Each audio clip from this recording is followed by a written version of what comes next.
So we rang the stock exchange bell, which was an absolute ton of fun. If you haven't ever seen that, everyone's like clapping, and it's a very unique experience.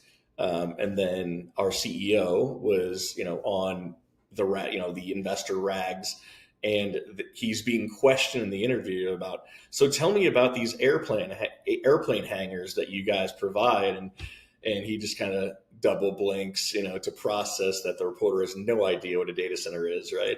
And so he's like, yeah, that's an interesting industry. That's not really what we do. He handled like an absolute champion, and then was able to provide a very succinct, description of what our business was, what the industry was, and why it was important.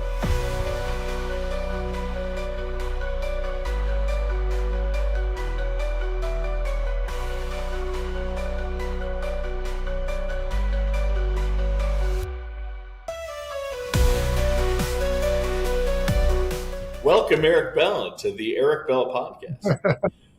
Well, cool. Thanks for joining us today, Mark Jobson. But before we dig in, I want to learn about you in 60 seconds. I'm going to ask you a series of quick questions and provide the first answer that comes to mind. Ready? Sounds good. All right. Do you prefer late nights or early mornings? Early mornings. Sweet or salty? Salty. Introvert or extrovert? What's an introvert? I figured. Favorite food? A nice, juicy filet with some type of French sauce on top. Favorite sport? Ice hockey. Nice. I like that. First job? Marketing coordinator for Argos's Alton Bell Casino in the St. Louis metro area. Fiction or nonfiction? Oh, definitely fiction. Secret talent? I speak Japanese. Wow. I'm impressed now. We can just stop. Oh, yes, skis or snowboard? Skis. Nice. Pineapple on pizza, yes or no? Hell no. No pineapple. Get away from my pizza. Okay, let's get into work questions. Meeting or email? Oh, email, please. Please. Okay. Zoom or Teams? Oh, gosh, they both are terrible. Let's go with Zoom. Okay, I like that. Pet peeve during conference calls? Conference calls in general? Okay, just any conference call. I think poor network connection is probably the worst. Like if you keep having someone going in and out and then get to stop and start, or you've got that latency where you interrupt somebody. So I would say a poor network connection is the worst. Can you hear me now? Exactly, yeah. Remote work, fan or skeptic? Well, I've been doing it for 20 years, so I'd have to say I love it. What's a marketing buzzword you'd ban for life? Oh God, how much time do we have again? Is this 90 minute? We might have to bump this to 120 so redefining has got to be number one now, because everyone's redefining what they just defined, which drives me crazy. Future proof, flexible. I mean, I could go on, but let's just leave it at that. Okay. Favorite marketing tech tool? Tech tool? If Adobe counts, it's Adobe. I've been an Adobe enthusiast since PageMaker back in my high school journalism room, where I was the editor-in-chief of the yearbook and the newspaper. So all Adobe tools to me are just the best in the world. Adobe for life. Yeah, you bet. First website you check every morning for industry news? It's LinkedIn immediately, just to see what's going on, see how the world is doing, and again, get my motivational people lined up. All right, cabinet versus rack? Oh gosh, both. I use them both, but I would say I probably use rack more than cabinet. In one word, describe the current data center buyer. Busy. Okay, finish this sentence. In 5 years, the data center market will be the most critical industry worldwide. Yeah, that is amazing. We've come a long way. Okay, yep. And last question. Who would play you in the Netflix series Data Center Wars? It would be Robin Williams, and anyone watching would weep uncontrollably. I love it. Okay, a good delivery. Okay, let's go into the meat of the podcast. So you're a marketing expert, right? How would you describe what a data center is to non-tech friends? It is where all of the technology experiences you have on a day-to-day basis are born and delivered from. Okay, and so early on, you pivoted your career from casino marketing into data centers. I think it was around 2008. What transferable skill surprised you most, or what skills were transferable going from casinos to data centers? So I love data. I'm a tech geek when it comes to the MarTech stack, getting more information, data-driven decisions, insights. We had a $20 million budget, at the height of my marketing career in casinos. We were in stadiums. We were on billboards all over the place. But the thing that really had the most impact on me was the database. They have information, and even in 2008, they had information on everyone and everything. When you put a player card into a machine, immediately the technology would trigger. The casino host would know that you were there, everything about you, your children, right? I mean, everything, all your preferences, right? I mean, these databases were worth millions and millions of dollars. And so, I learned very quickly how powerful data-driven insights can be from a marketing perspective, and that's never left me. Interesting. Yeah, I think a lot of us in this industry could do a lot better from a data perspective. I think there's still improvement even in 2025. We can improve as an industry from a data perspective. Yeah, I think in general, Eric, like marketing, right, can be, has a tendency to become like this make it pretty function. But to a marketer, there are a few things less offensive than being like, hey, can you just make this pretty real quick?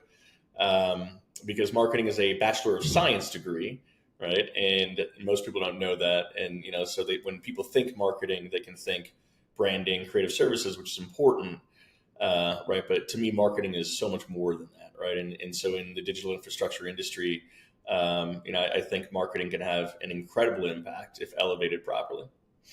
Correct me if this is wrong, but I believe you said that marketing is only as powerful as the revenue it drives. How did that mantra originate? Well, originally that was from the casino days, right? And so they were very specific about, attribution, what you did, what were the results of that, right? And so in a B2C world, it can be easier to monitor and measure that.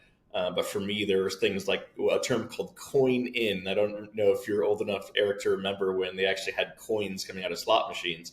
Oh, yeah. But basically, coin in was a revenue metric that they continue to use, but it was really more slot revenue. But it's like, how were you increasing coin in by way of the marketing programs that you delivered, right? And so, not to toot my own horn, but we created the industry's first digital promotion in the St. Louis metro area. Me and a very, very skilled IT person named Steve Pekarsik, and it just absolutely killed. There are digital entries that were created, and people just went wild for it. And we quadrupled coin in the first weekend that it really took off. And it was like, wow, marketing can really have an enormous impact on revenue. But within the data center, the digital infrastructure industry, right, it still can have an impact on revenue, right? And so, I preach account-based marketing in a big way. Depending on the type of, digital infrastructure company, right? If you're selling cabinets, it's a little bit different. But if you're selling data center by data center, right, there's only a certain select number of organizations that can purchase from you, that can lease from you, right? So being excellent at account-based marketing is absolutely critical, in my opinion. And it takes an incredible collaboration between marketing, sales, and product, and product development to that point, to be very specific, to where you're impacting revenue, not just in sourcing, but you're impacting revenue across the entire customer life cycle. The sales cycle in our industry is long, right? Some of these deals can take even a couple of years to complete. And so if you're just, sourcing the revenue and then just, leaving, you're going to lose a lot of deals, right? And so when marketing comes in, right, it's the whole lead life cycle, right? The awareness before you've converted it into pipeline, but you're there all the way through the win. And then you're all the way through the renewal, the expansion, right? All the way down the line to what we call advocacy, right, in the customer life cycle from a marketing perspective. Interesting. So from a CMO perspective, what there's so many priorities to balance. The SEO, ABM, events, that sort of thing. What brand? What are kind of the top few? How would you force rank it, or how would you characterize the top ones that you focus on? Does it depend by company, or where you are as a business? I mean, how do you kind of think through that? Yeah, I do think it is, it needs to be specific to the business and the stage of the business. But, at a high level, right, again, alignment with the C-suite, alignment with core business objectives, value creation at the C-level table is important, right? Because that establishes credibility, establishes trust, and you're architecting your program, your department, to achieve the goals that the entire business is looking to achieve. So to me, that's absolutely critical. Tying to revenue, extremely important, right? Again, if what you're doing is driving revenue, driving profitability, program return on investment, it demonstrates that you're not just a cost center, you're a value creation center. And again, that's another way the CFO has a positive view of marketing, is if you can demonstrate that. And again, data-driven insights to me, just as a bucket, very important, right? And so, from a market intelligence perspective, research, data gathering, data aggregation from different sources, that's something that marketing can deliver to demonstrate, incredible value creation, especially from things like site selection. What are the underserved markets, right? Where is the market going? Trying to be ahead of that, or at least early movers in site selection, can be something that increases profitability for the business. So I would say those are kind of the three core things at the CMO level that you would focus on. But again, if you're an early stage company, brand development is another core critical component to make sure that the marketing function is moving forward in a consistent data driven way, but also that the market is aware of you and perceiving you the way that you want them to. Gotcha.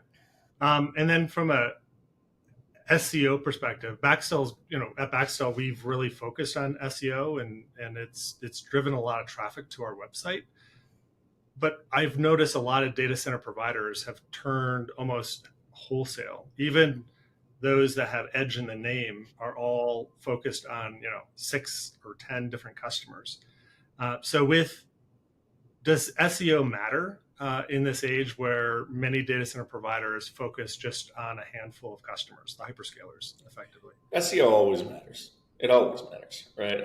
Even if it's just a brand validation or a credibility thing, to be displaying, amongst the top 5 providers demonstrates a professionalism, a certain excellence in go-to-market. So while it's tactical, I do think it's important. Whether it's going to be a lead generation thing, for the big hyperscalers or the top neo clouds, maybe, right, if they're unaware of you, that's a problem already. But it's definitely something where in my opinion, SEO is what it's going to do is going to lead these hyperscale targets to engage, consume the content that they want on your company, which is important. Because a lot of times, by the time a hyperscaler will reach out to a salesperson, they've done an incredible amount of research on their own. They've already down selected on their own, right? And so it's not an RFI or a RFP sweep where they're going across the entire market and saying, hey, give me all your information. If there's a very specific project that they're researching, right, they might go and consume on their own things, and only do it for a handful of providers that are, air quotes, above the fold. That's an antiquated term, right? But here's another thing to think about, right? SEO eventually is going to become GEO, right? Generative optimization is really where people need to focus on, because generative searches are going to eventually outpace the traditional Google search. And if you haven't built your website with GEO in mind, it's a fail, right? And so this is definitely something that people need to start thinking about. Interesting. So last year, 2024, at Baxtel, we specifically blocked robots that weren't Google or the major search engines. So in other words, we're still showing up in generative results, AI generative results. I don't know how. Maybe they're ignoring it, but which is probably true, With right? artificial But intelligence, Eric, it's programmed to be smarter than you. but in a robot's text, you put in there, say you're not allowed to crawl our site. I know. So we put it in there. But I guess what you're saying is that we shouldn't do that. We should actually invite the robots in, scrape our content, and then because it can be GEO, generative, search engine results, right? So it's, if you think about it, Eric, it can be selective as well, right? So you might have stuff that you want behind the paywall, so to speak, that's protected, that you want people to subscribe to obtain, right? But then you might build your site with GEO teasers, right, that drive conversion on the subscription side, but also have enough content to get picked up by the generative engines to produce that result. So for you, it might be a hybrid strategy there. But it's definitely something, if you're looking to drive traffic to the site, which I can't imagine that you're not, I would definitely focus on it. Okay, interesting. We're gonna have to update that. Yeah, if you want a marketing consultancy, like I know a guy that might be able to help you with that. Okay, is that guy you? It might be. We'll see. Okay. Okay. So when you're targeting data centers, right? Data center targets, end users, that sort of thing. What ABM, account-based marketing, tech stack, deliver the best signals or intent, or what would you use from a ABM tech stack perspective to target data centers? Yeah. So again, I mean, the tech changes so quickly, right? I can give you some of the tools that I've used in the past, but there's always aggressive new entrants out there. I'm actually vetting some new stuff right now. I'm not going to mention them just because I don't have a complete data set on them. But historically, I've always been a Salesforce aficionado as my core single system of record. It can do so many things. It integrates so seamlessly across new tech, and it's like the new tech's first integration. So you can stay ahead of the market with Salesforce as your core CRM. I have bolted on to CRM with marketing automation. So what I've done is like a Salesforce Marketo as kind of like the CRM marketing automation tether. I know people use HubSpot. I found HubSpot, it's okay. And the nice thing is that it's kind of like a marketing automation CRM in one. But for me, Salesforce is an unlimited environment. And Marketo is, again, another unlimited environment in terms of all the logic that you can build into the campaigns. It's pretty amazing. So as a core foundation, I would say those two, get things started. I've used ZoomInfo for a data platform for a long time as well. It can be expensive. They've dropped it down. I think the minimum spend is like $2,500 a year now, which is not really that much money. Doesn't get you a lot of contacts. But the nice thing about ZoomInfo is not only does it provide you with human being contact information, but it provides you with an intent data source, which is really nice. You can configure a certain number of topics in there. It also now allows you to manage your digital advertising program from there, which is pretty cool. And so you can actually really tether like your marketing spend and your marketing engagement very effectively through ZoomInfo. It even does a website tether where it allows, it has these things called websites that let you know what companies are there. And then, there are ways where you can tether to drill down to users that you've cookied so you can understand what the user's doing on what pages, their duration. And so really like ZoomInfo can be a very useful tool for account-based marketing to understand engagement at not only the company level, but the human level, the people on the buy team that you're trying to influence. Other tools like Demand-Based 6sense can be very valuable as well. They're extremely expensive, but if you have the budget, a tool like Demand-Based can actually turn your website into a personalized, dynamic experience. So I can convert my website to basically being a wireframe.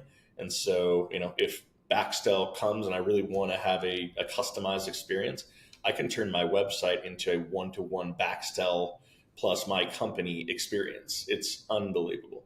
So And that, those tools can be very nice.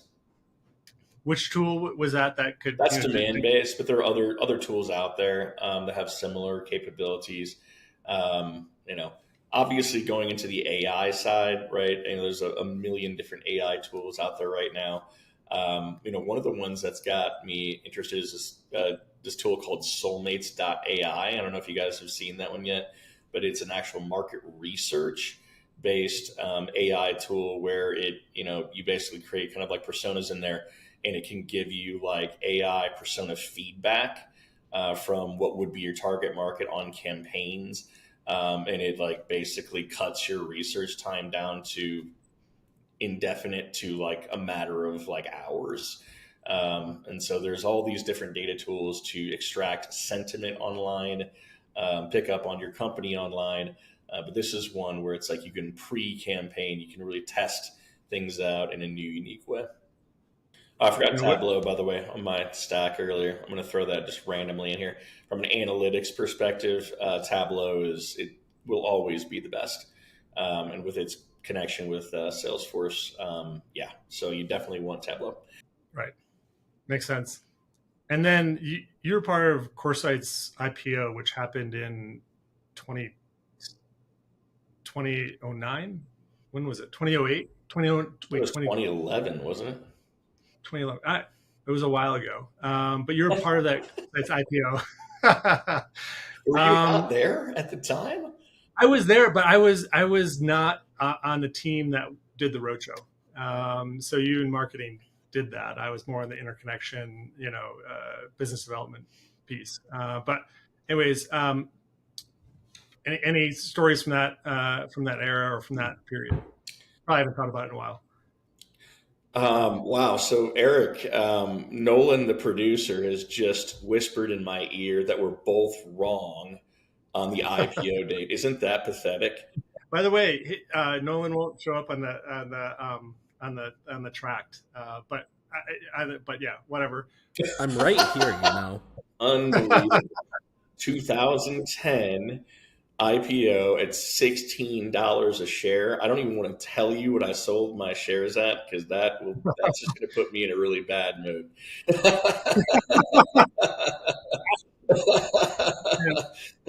Yeah, I'm in the same boat with both CoreSite and Equinix. Sold them way, way, way, way, way too early, 10x too early. Yeah, that was honestly one of the highlights of my career. I feel very privileged to have been a part of that. Tom Ray as our fearless leader at the time, people like Chris Bear, Chuck Price, David Dunn, Dominic Tobin. I could go on and on. Like just a great group of people. And I remember that was the first time I'd ever been a part of a public exit before.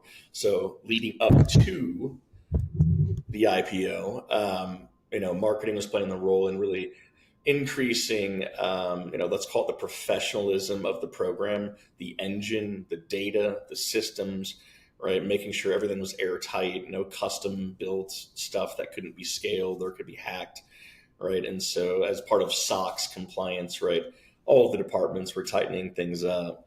I just remember, the road show, obviously, being a part of the pitch deck creation, being part of the feedback from those decks. It was evident at the time that people were not in tune with what a data center really was, what the potential for the industry was, right, and the impact on society as a whole.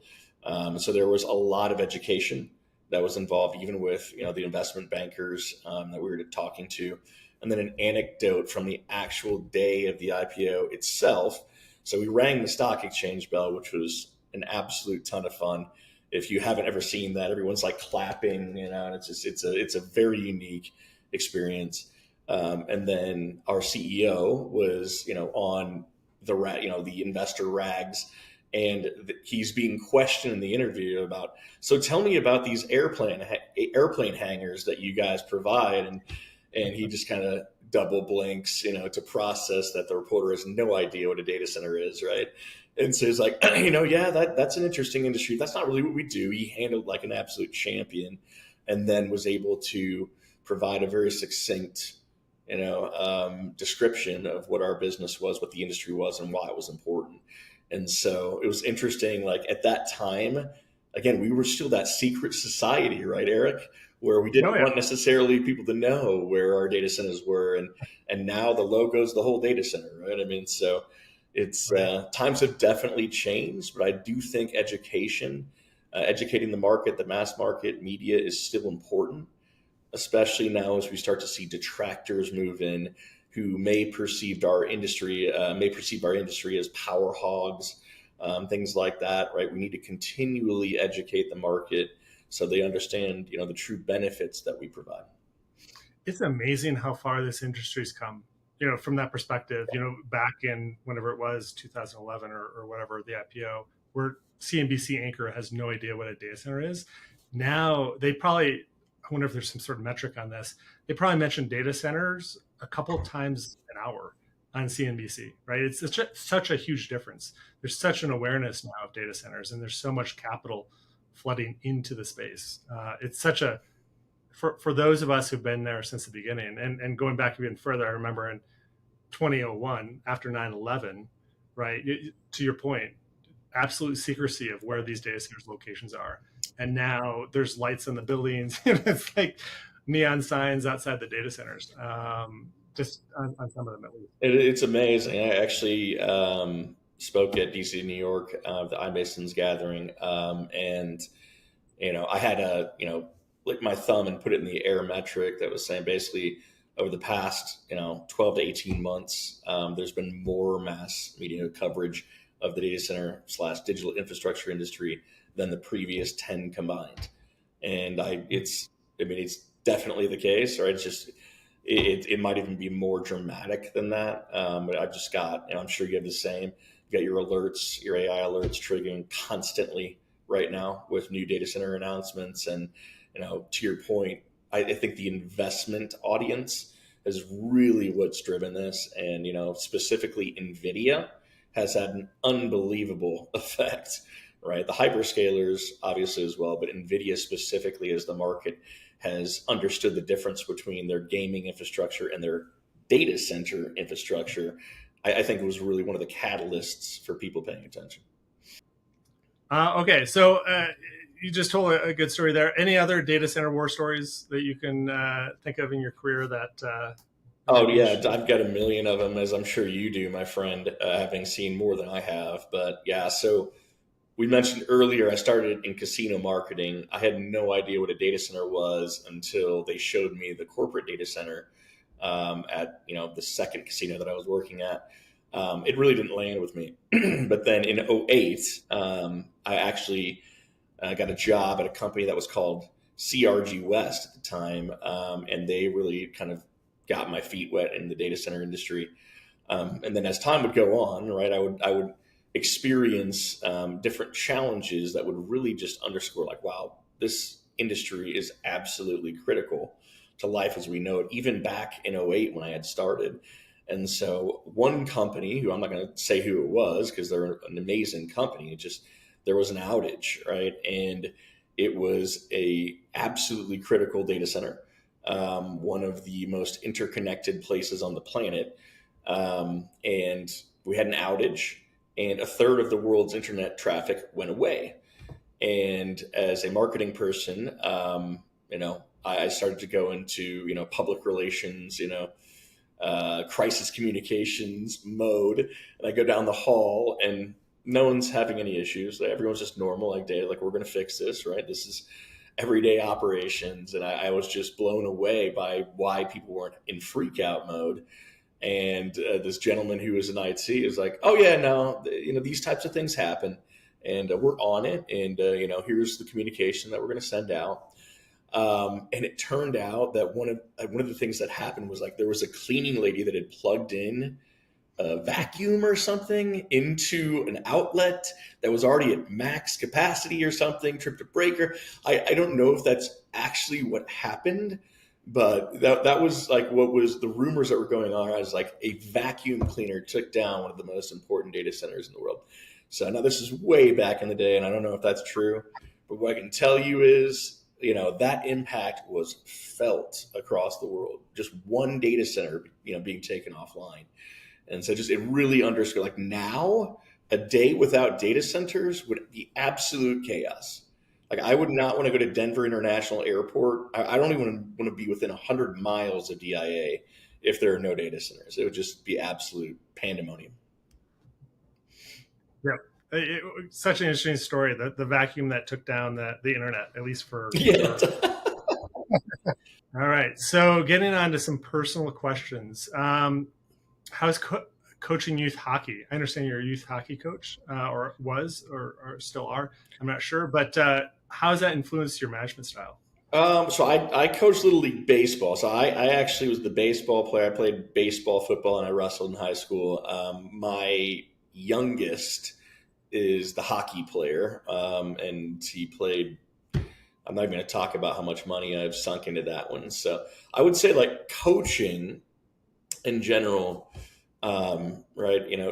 It influences my management style because I subscribe to servant leadership, and I'll let people figure out what that is if you're unaware of what it is. But it's about being there and putting others ahead of yourself, right? And career development being a core pillar of your management style, like wanting the best from the people that work for you or work with you, right? And in Little League Baseball, right, if you think about that, it's a microcosm of like wanting the best for each of these kids, right?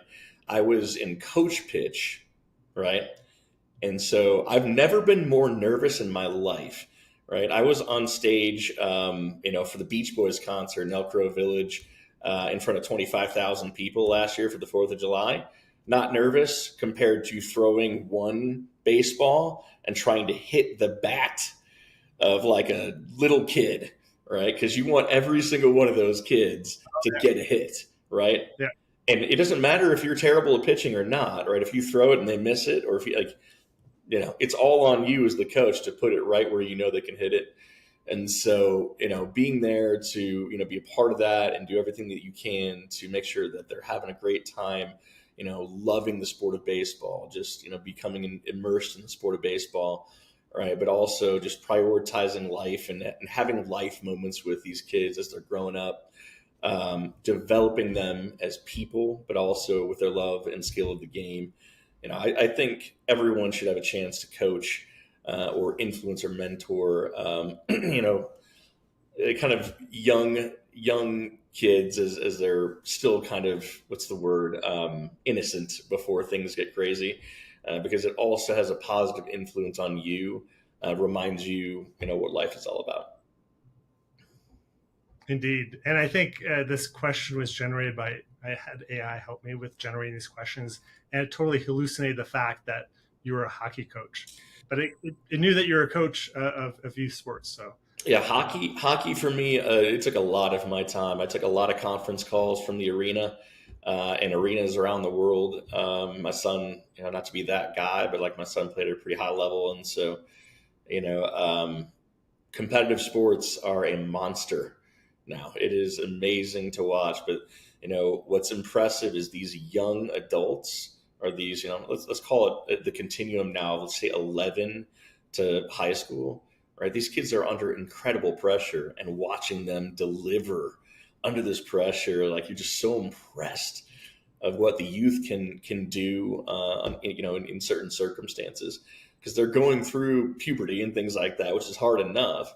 Right. And, now they're being micromanaged, shift by shift, at that AAA level. So, kids are so resilient these days, and I think they have to be, because, think about the concept of 24-hour social media cycle, right? The youth is constantly on and constantly being evaluated. And so I can't imagine how exhausting that's been for them growing up without the ability to just, go outside like we had in our generation, go light fireworks off somewhere.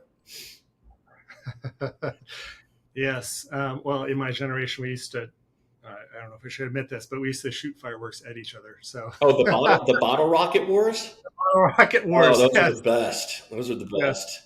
Get a little 2 liter and fire them at each other. Or the Roman candles, those were good as well. Yeah. That's when I got serious. Well, also when you light these, these bees, the ones that just start spinning, you can light a whole pack of that and, and throw it at someone. Yeah, I think I got grounded for that one time. It was like growing up in St. Louis, you could go to like Illinois, some like redneck gas station in the middle of nowhere.